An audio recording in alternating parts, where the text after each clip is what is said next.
حضرت عمر کا زمانہ ہے، آپ جانتے ہاتھ میں کوڑا رکھتے تھے، تو آپ جا رہے تھے، ایک شرابی تھا، ہاتھ میں اس نے بوتل شراب کی پکڑی تھی، گلی کا موڑ کاٹا اس نے تو آگے حضرت عمر نظر آئے۔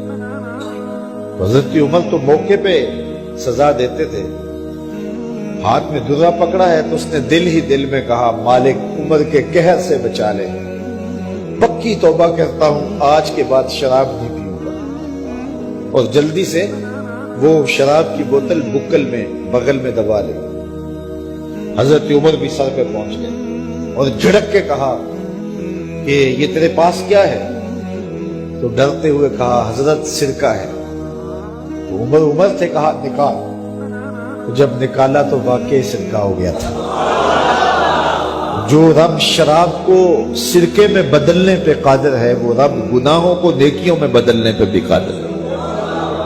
تو اس کے در پہ کوئی آئے تو صحیح، جھولی پھیلائے تو صحیح، ہم تو مائل بکرم ہیں، کوئی سائل ہی نہیں، راہ دکھلائیں کسے راہ روے منزل ہی نہیں۔ کوئی اس کی دہلیز پہ تو آئے، اس کی چوکھٹ پہ تو آئے، بلکہ اس کی رحمتیں تو بہانے ڈھونڈتی ہیں۔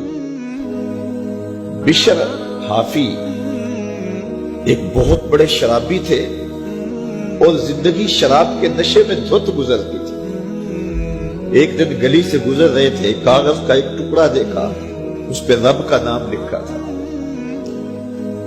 یار بندہ گناہ گار ہو بے ادب نہ ہو، گناہ گار ہو بے ادب نہ ہو۔ تو کاغذ کے ٹکڑے پہ رب کا نام لکھا تھا، اس کو اٹھایا، چوما، صاف کیا، خوشبو لگائی اور اونچی جگہ پہ رکھ دیا کہ یہ میرے رب کا نام ہے، اور شراب پینے پھر میخانے میں چلے گئے۔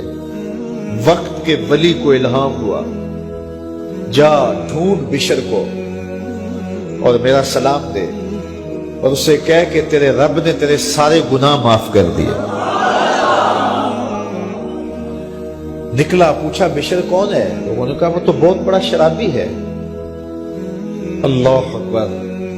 گھر پوچھا، کہا وہ شراب خانے میں۔ شراب خانے میں پیچھے چلے گئے۔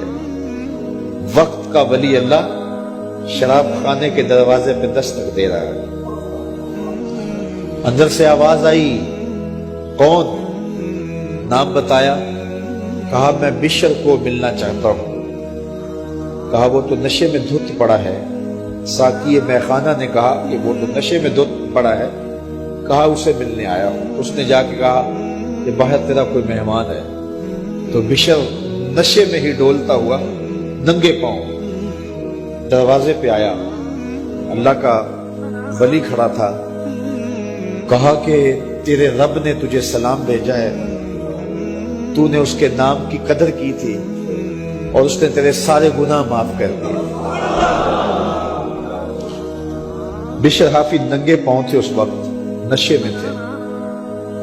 نشہ شراب کا تھا، لیکن رب کا سلام آیا تو یہ نشہ اس سے بھی اوپر تھا۔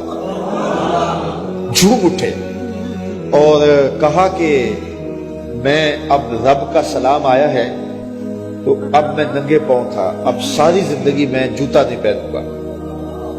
عربی میں حافی ننگے پاؤں والے کو کہتے ہیں، تو بشر حافی کو بشر حافی اس لیے کہتے ہیں کہ وہ ساری زندگی پھر برہنہ پا رہے، انہوں نے کبھی بھی جوتا نہیں پہنا تھا، زندگی بدل گئی، لیکن پاؤں میں جوتے نہیں پہنتے تھے کہ میرے رب کا سندیشہ جب میرے نام آیا تھا، میری جب تقدیر بدلی تھی، میرے رب نے جب مجھے محبت نامہ بھیجا تھا، مجھے سلام بھیجا تھا، پیغام بھیجا تھا، تو میرے پاؤں میں جوتا نہیں تھا۔ تو بشر حافی جوتا نہیں پہنتے تھے، تو رب نے کرم یہ کیا کہ بشر حافی نے گھر سے مسجد میں جانے کے لیے جو راستہ اختیار کرنا ہوتا تھا، اس راستے پر جانور گوبر نہیں کیا کرتے تھے، جانور نیت نہیں کیا کرتے تھے۔ یہ بشر حافی کی گزرگاہ ہے۔ ایک دن ایک شخص آیا تو جس راستے سے بشر حافی گزرتے تھے تو وہاں کسی جانور کا گوبر پڑا ہوا تھا، تو اس نے بلند آواز سے کہا ایھا الناس، لوگوں سن لو، بشر حافی انتقال کر گئے۔ لوگوں نے کہا تمہیں کس نے بتایا ہے؟ کہا یہ گوبر پڑا ہوا ہے، اس کا مطلب ہے کہ آج بشر حافی اس گلی سے نہیں گزریں گے۔ تو جب پتہ کیا گیا تو حضرت بشر حافی کا واقعہ انتقال ہو گیا. کوئی سچی توبہ کرے تو صحیح, کوئی اس کی دہلیز تو آئے تو صحیح. ہم تو مائل بکرم ہیں, کوئی سائل ہی نہیں, راہ دکھلائیں کسے رہ روے منزل ہی.